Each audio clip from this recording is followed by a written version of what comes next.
Ignition sequence starts. 6, 5, 4, 3, 2, 1, 0. Liftoff. We have a liftoff.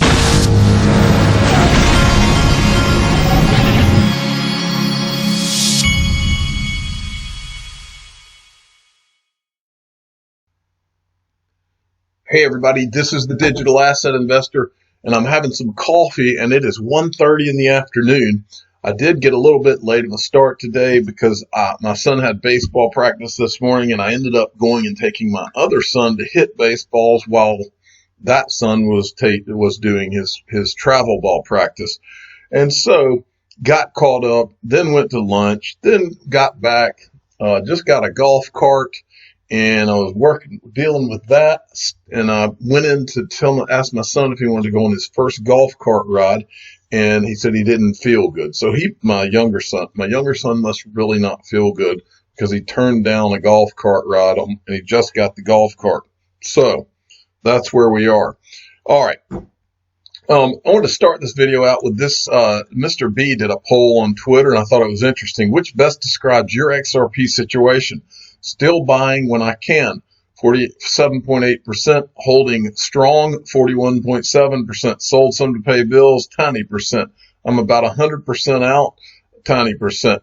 So you can see that some may be disenfranchised with the bear market and all, but they still have their wits about them from what I can tell. And just so you know, there's a check mark right here because the Digital Asset Investor still buys when I can, okay?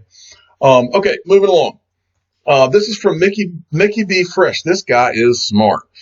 He says, here it is, ladies and gentlemen, a glimpse at the final solution from a professional consulting agency directly referring to Ripple XRP. No speculation or hype. Sounds like an enhanced version of DS stablecoin proposal. What's everybody's thoughts on this? I'm just going to read the highlighted parts. The following high-level example serve as a demonstration of how the result of such an implementation could appear only be visible for specified parties through a zero-knowledge proof. A vehicle is required to transfer funds between accounts.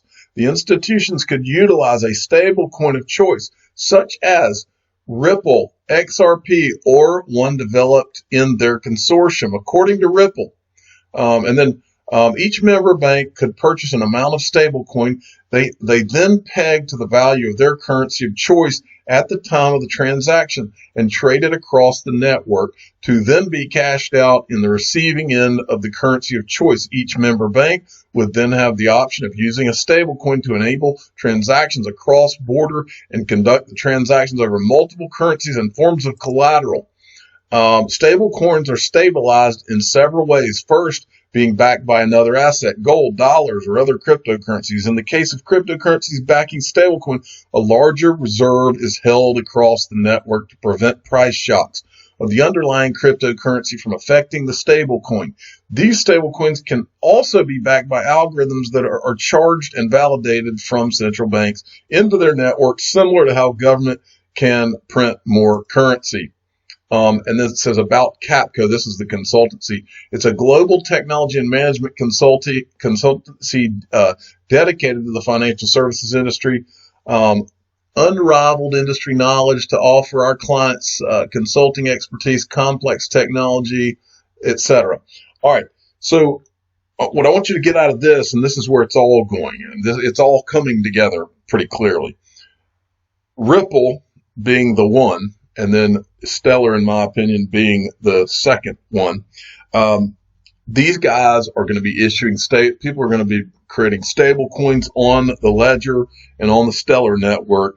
There's going to be stable coins. It could be banks. It could be central banks. You name it. They're going to be building them left and right off of these networks. There's no telling where this is all going, but that is what I get out of that. Now, speaking of Stellar, at the end of this video, I'm going to show you some video from Stellar that you probably haven't seen before, and I'm going to show you some video where Jed McCaleb is talking about Ripple and different things that I had never seen either one of these videos, but I'm going to show you because you do need to understand. Ripple is not the only company that's been talking to central banks. Stellar has too, and I can prove it. I'll show it to you in this video. All right, XRP Bart sent me this.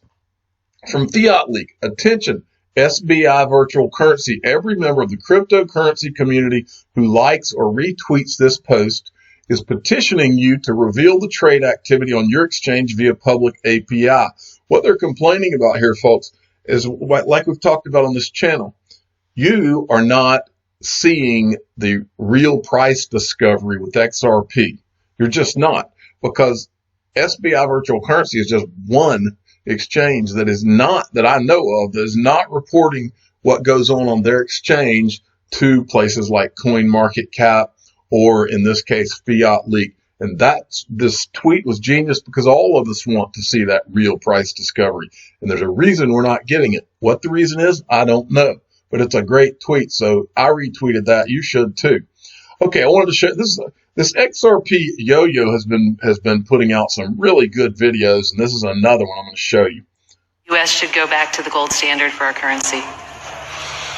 Let me say I wouldn't. This could feasibly be considered commenting on a particular nominee who has recommended that, and of course I would not do that. I will answer your question, but I want to make sure that this isn't interpreted in that way. So no, I don't think that would be a good idea.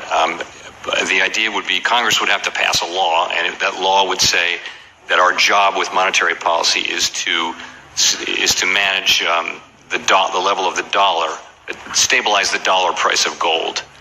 And we would then not be looking at maximum employment or stable prices. And there have been plenty of times in the fairly recent history where the price of gold has sent signals that would be quite negative for either of those goals. So I don't think that's something that would be attractive. No other country uses it. Because it's much more volatile. Linking it to gold would be very volatile. It's really that it's not connected to our direct. You've assigned us the job of two direct real economy objectives: maximum employment, stable prices. If you assigned us stabilize the dollar price of gold, monetary policy could do that, but the other things would fluctuate, and we wouldn't care. We wouldn't care if unemployment went up or down. That wouldn't be our job anymore. So I think that would be difficult. And that's not a positive mission for the Fed. You're much better. Much better mission for the Fed is what you're doing right now. Well, this is why every country in the world abandoned the gold standard some decades ago. Okay. Well, and that reluctance or that desire not to go back to the gold standard is something that you have in common with the CEOs of the seven of the world's globally systemic important banks who were before us in April and said the same thing. But it is worth noting that last week the president nominated Judy Shelton for a seat on the Fed. And she is similar to two of his other would-be nominees in that she does favor a return to the gold standard. So I assume from your earlier answers that you don't share that view.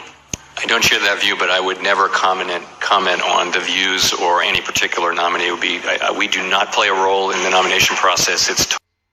Okay, I thought that was an interesting video. Next, I thought this was interesting. I'm not going to go too far into it, but I think it's fascinating. And that is, this is from CoinDesk, wherever I sit is going to be the Binance office. CEO of Binance explained why he won't disclose his company's headquarters location during an appearance at Ethereum Summit on Thursday.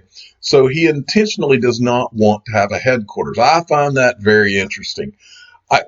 And who knows what is actually going on there, but that is I don't think we've heard the last of this.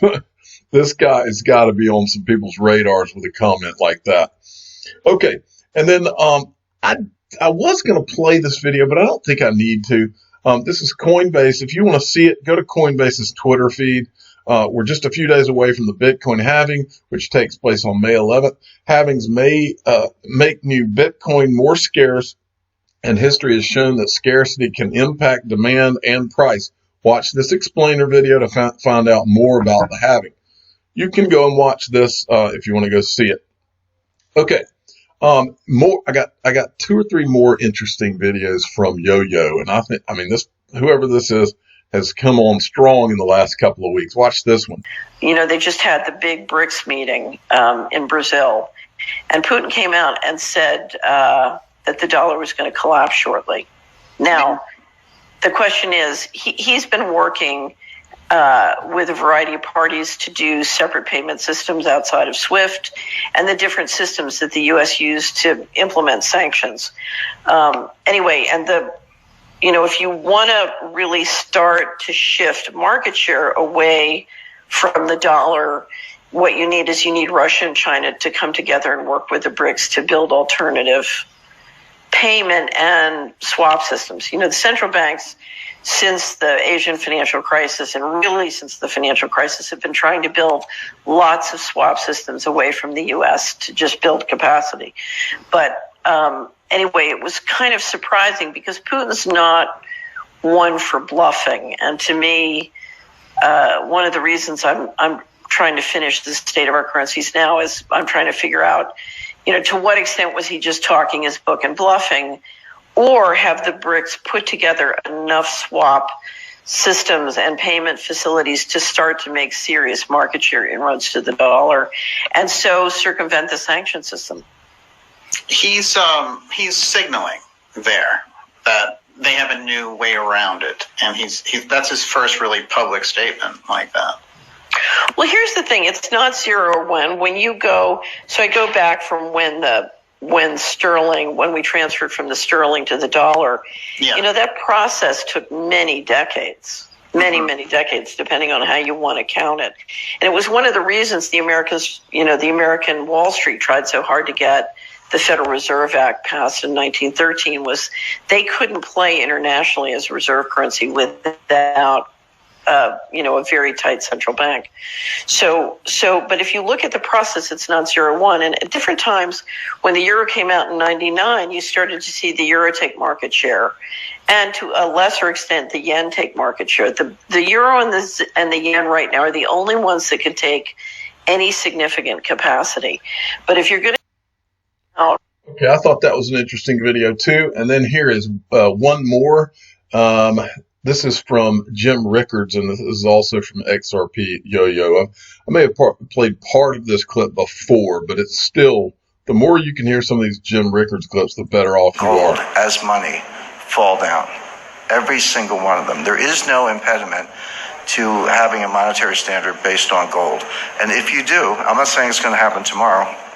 I'm saying that in a financial panic, in a liquidity crisis, in a monetary panic, worse than 2008, which I do expect, if international elites, the IMF, finance ministers of the G20 countries have to restore confidence and they turn to gold, which they might, you have to have $10,000 gold. Any lower price is deflationary. It would completely defeat the purpose. It would repeat the blunders of 1925. And so basically there's nothing standing in the way of a gold standard tomorrow. So let's talk about crypto, everyone's favorite topic. My least favorite topic, believe me, I spend a lot of time on it. I study it. I read all these white papers. I read peer-reviewed scientific papers. I grind my way through the equations, but it's painful. But everyone wants to talk about it, so let's jump in. First of all, there's no such thing as cryptocurrency. There are 1,000 cryptocurrencies. In other words, you cannot speak generically about cryptocurrencies. Jim Rickards hates cryptocurrencies. That's not true. I really, really dislike Bitcoin, and I'll tell you why. But there are cryptocurrencies out there that I think are very interesting and worth your consideration. I'm for it. I'm against it. Cryptocurrency means nothing. You have to talk about the specific currency. And I'm here. I'm showing Bitcoin, Litecoin, Monero, and Ether. By the way, isn't it fascinating how the graphical representation of cryptocurrencies is always a gold or silver coin? Bitcoin's gold and Litecoin's silver. Monero is both, and Ether is gold. I mean, what are they trying to say? I think that psychologically, what they're saying is, well, this is nothing. But if we pretend it's a gold coin, and someone will buy it. But I just find this a little bit of an aside.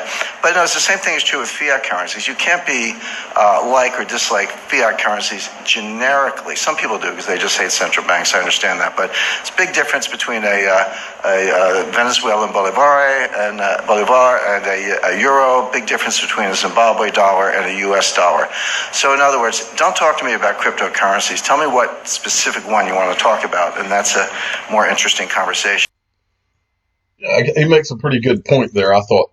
Okay, Michael at VAL5 links, big change hits XRP ledger as Ripple proposal allowing crypto holders to delete their accounts passes. This apparently happened last night. XRP, it says a proposal from Ripple that allows users to delete their accounts just passed. The proposal went live on the XRP ledger on Friday after receiving support from 80% of Ripple approved validators that power the network. This was an idea first introduced from Nick Bogelis, who is one of the software engineers at Ripple. So for those of you that don't know, you used to have, when you had an account with XRP in it, there was a minimum amount that had to stay in that account. It was 20 XRP. And according to this, that is removed now. So if you have any old accounts where you kept that 20 XRP in them, you can now take them out of those, close the accounts, and send it to wherever you store your XRP. That is cool. Now, this guy created a really cool fat little sheet on what he says, what I think is going to happen and what XRP's role is going to be. I would love your feedback. Now, I'm not going to take you through this whole chart, but I did want to show you just a little bit about it. He says, this theory is largely based on the book, The Death of Money by James Rickards, but adapted for participation of crypto assets. If you like this, please read his books and they explain further detail. I just wanted to show you where he's got the XRP part down here. I'll just read the part to you here. It says XRP would be defined as a specified quantity of SDRs, just like the local currencies. XRP bridge currency. XRP would act as a bridge between digital central bank currencies, which themselves lack interoperability. So you'd have all these now, I don't know about central bank stable coins, but I believe that there's going to be some major stable coins built on the XRP ledger. I think that's where this is going. Okay, Michelle Vandenberg sent me this. Ripple and XRP is mentioned in the Economist. This is huge. This is where the article that he's referring to from May 7th, of just a couple of days ago. Reason this is so significant, any of you who have been in this community for a long time, there's been a lot of things that relate back to the Economist article of the Rising Phoenix from back in 1988, I believe it was, where they showed cash burning. A lot of people think that was the powers that be knew then that this was going to happen and that we would that we would live in a cashless society, more or less. But look at, I could not, I don't have a subscription to the Economist, as you can see. And so, I couldn't read the article. So I'm just going to show you what he said that it said here. Payment systems are more about moving information than money. The process usually involves banks at both ends, which exchange messages about such things as sender's identity or funds available. Within a single country, banks talk the same language, and transfers can be settled by updating the central bank's ledger. But cross-border payments cause headaches. Rules and standards differ. The world lacks a common central bank, so there is no global ledger on which to record the transfer. SWIFT also makes cross-border transfers slow and costly. Many tasks, like checking customers, are not known criminal or are duplicated. Banks must keep idle funds in foreign currency, some 10 trillion globally, to meet forecasted demand. Ripple, an American firm, has created a cryptocurrency it uses as an intermediary for payments between countries with different currencies. That's pretty crazy that the Economist has put this in there, but they did. Okay, the first clip I would like to show you, I told you about this earlier in the video. This is Jed McCaleb's on the left, and this is Jesse Lund, who used to be, be the head of blockchain at IBM. And this video is from 2018. He was there until June of 2019. I want you to take note that he was with R3 before he went to IBM to head their blockchain. This is a video from April 11th, 2018. I want you to listen to what they say in this video. It's going to, I hope that, you know what, I may have deleted one of the clips that I was going to play. I hope that I've got the clip I wanted you to hear right here. I hope it's the right one. Listen up. Are necessary and valuable, and in those cases they will stay there. So, for example, we're doing a lot of work with central banks. You know, Jed talked about how the Stellar network already kind of blew up, and now they're seeing all sorts of different coins and different digital assets that exist out on there. Well, it's not too far inconceivable to think that a central bank might issue a digital token that represents a claim on fiat deposits held at the central bank. That would be great. Except now, all of a sudden, if you can hold, think about it in concrete terms, if I can hold a digital dollar in a wallet that essentially sits on my phone that represents a claim on deposits at the Federal Reserve Bank, why do I need Wells Fargo? Right? I mean, that's a natural question. But you do need Wells Fargo for at least two basic reasons. The Federal Reserve is not going to pay you any interest. The Federal Reserve is not going to extend you any credit, so commercial banks are always going to be there. And, oh, by the way, the central banks don't do all of this KYC, know your customer, and anti-money laundering, and things that have to happen to make sure that you're not participating in some nefarious kind of activity. So I think the intermediaries that add value, and that's really what it's all about. It's making things more efficient, right? So the intermediaries that add value will continue to add value. The intermediaries that won't. That's the bottom line. Okay, I wanted you to see that. And then I also wanted you to see this. Now, this is Jed McCaleb. This is from April 7th of this year. So not too long ago. And I took a few clips here that I think you'll find interesting, starting with this one. The launch in the spring. That'll be focused in Latin America. That's probably what I'm spending most of my time on now. It's focused on this consumer wallet. All right. I want to ask you about this, Jed. This, I think, is probably the biggest news of the past year or so, at least that hit my radar, was back in November when the Stellar Development Foundation decided to burn half of its XLM tokens, right? So there was 105 billion in existence, and then all of a sudden you guys decided to kill 55 billion of them. So now the total supply looks like it's going to be 50 billion with 20 billion already in circulation. What was the thought process behind that? And what made you guys make that move?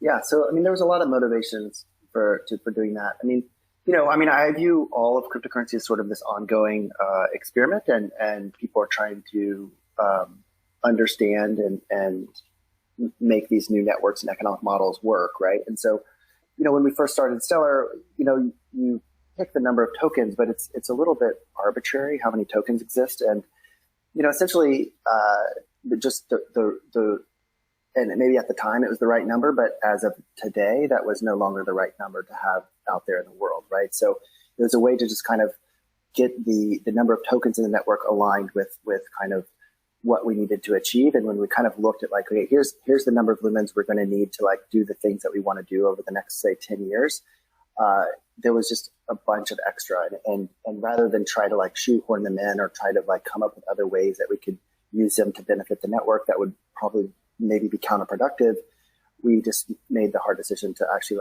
the best thing to do for the network as a whole is just to kind of eliminate these and just have the right level of lumens in the world to best make the network successful. And so that's what we did.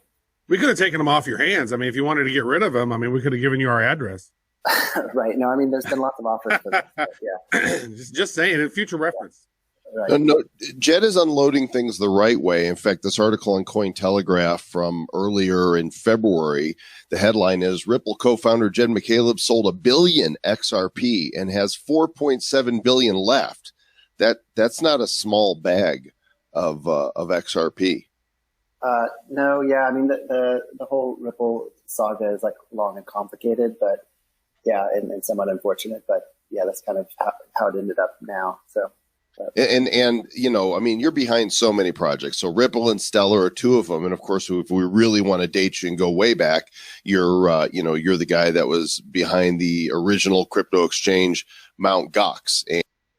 Okay, that's the first clip. I wanted to play that because that was the first time I had really heard him talk about the burning of half of their supply, more or less, the burning of $4 or $5 billion, which still does not make any sense to me. The only way that makes any sense is if whoever, whether it's IBM or whoever, said, look, either we don't need 100 billion. You either burn it or we're going to just part ways with you, or that's what makes sense. Now, because if it was an all or nothing, or what I've said in previous videos, is it better to have, well, I guess another way to say it, bird in the hand or a bird in the bush, which, more or less means if you're not going to have anything, then why have 100 billion?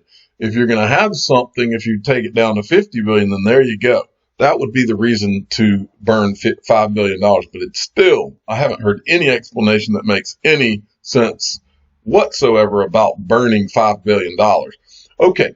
1430 is where I want to go next. All these different protocols or platforms are good for particular niches. And, Ethereum's good for what it's good at, kind of being this, decentralized computing platform.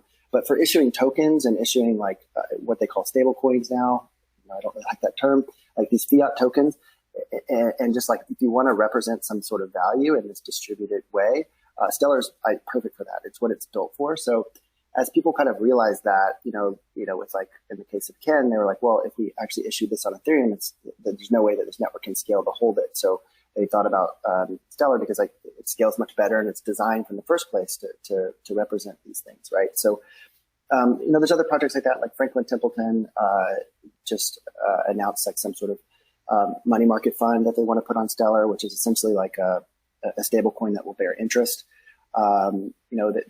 There's a lot of people that just kind of come out of the woodwork like that. Like we never talked to them about it before they announced it to the world. We learned about it with everyone else. So things like that are super exciting to us when people kind of independently start building on the network without even talking to us. There's a lot of other asset issuance things coming on. There's like a few real estate ones where they're kind of tokenizing real estate. There's some that are issuing equities where people can buy them in other countries like Vietnam and things like that. And those are the ones that we're most focused on are it's still just the core cross-border payment use case.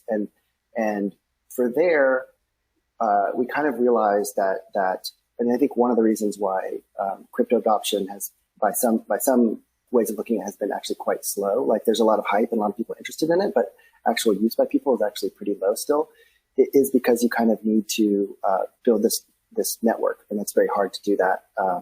That's just a hard problem, right? And so one of the things that we realized over the last couple of years is that we actually need to be the ones that are building kind of the first Stellar use case. And so that's what we're focused on with this mobile wallet, which, Okay. The main thing I wanted you to get out of that clip is that Stellar, people are going to be building stable coins off this, just like the XRP ledger. Okay. That's where all of this is going, and you can see it clearly. Okay, now to the 23-minute mark right here. But for us, I mean, I like, it's interesting to me that there's this huge push to like stable coins in the broader like cryptocurrency world. I mean, this is something that, that I thought would be important starting in Ripple, and even in Stellar, we focus on it a lot too. It's like the whole point of those platforms is this is another way to hold, value that's denominated in currencies that people are used to. Because my idea is that if you want to have people adopt this whole new thing, it's hard to get them to go to something totally new, like a new internet money, right? A new Bitcoin or something that they're not familiar with. But to say hey, this is just a digital dollar, but it's cool because you can send it around to anyone around the world and it's instant and all this kind of stuff. That's a much easier route, and I think it's a good way to onboard people onto the system. So I think it's interesting that this concept is now kind of widespread throughout crypto land. And it seems like you kind of invented it, right? Because I remember the first time we were chatting, you're like, here's a Wells Fargo dollar, here's a Citibank dollar. Right. If they need to send some dollars over here, then they can, and they can tokenize it on Stellar. Right. I mean, this is what Stellar's built to do. It's designed for. You're inventing all kinds of stuff, man. You're an innovator over there, man. Yeah. So I just hope that people realize that Stellar is actually very good for this because it's built for doing this. So it's exciting to see that kind of validation that this is actually a useful concept, which we thought for a while. Okay. The final clip I wanted to show you, the guy that runs this podcast, he's trying to get Jed to take the bait and to badmouth Ripple. And I just wanted to show you that the guy that does not take the bait And I just wanted to let you hear this. Like I said, but we're just really heads down trying to make our thing work. Let's be more specific then. What do you think? And you can talk crap if you want to, but the current state of Ripple. Oh, yeah. I really have not been paying attention to Ripple at all. I mean, I think just letting those guys do their thing and plead the fifth. Yeah. Don't want to poke those guys, but yeah. So now what impresses you? What depresses you? What depresses? Well. So anyway, he didn't take the bait on that. Okay. I wanted to show you this. Worst job. This is from yesterday. Worst jobs, and it's on Zero Hedge. Worst jobs report in history. 20.5 million jobs lost as unemployment rate hits record 14.7%. Unbelievable the times that we are in right now. We live in one crazy world these days. Folks, I believe I keep telling you, one of the silver linings is that if you are one of these unfortunate people, if you've lost your job and you are there and you got a 401k if you have a 401k at a job and you're fired or laid off, you have two options basically. You can either I can't remember if you can close the thing out. I don't think you can. If you don't want to incur taxes, you have to roll it either to a new company or roll it into an IRA that you can create at a company like iTrustCapital. iTrustCapital is where I open at iTrustCapital, you can either roll it's not just 401ks. It can be a 403b or any of those other type of retirement things that you had set up at your company. You can call iTrustCapital and find out how it works with all the different types of plans. Or if you aren't someone who got laid off, you can just go to iTrustCapital and open an IRA. I rolled part of a Roth IRA into there. So anyway, I have a coupon code in the description of all of my videos or my podcasts where you can go in and get a month free with these guys. If you're listening, the code's in the description of every video I do. I'm the digital asset investor. I'm not an investment advisor. This is for entertainment purposes only. Please subscribe and hit the like button and tell your friends and family that Jed McCaleb had a chance to take a swipe at Ripple and he did not take it. Thanks for listening.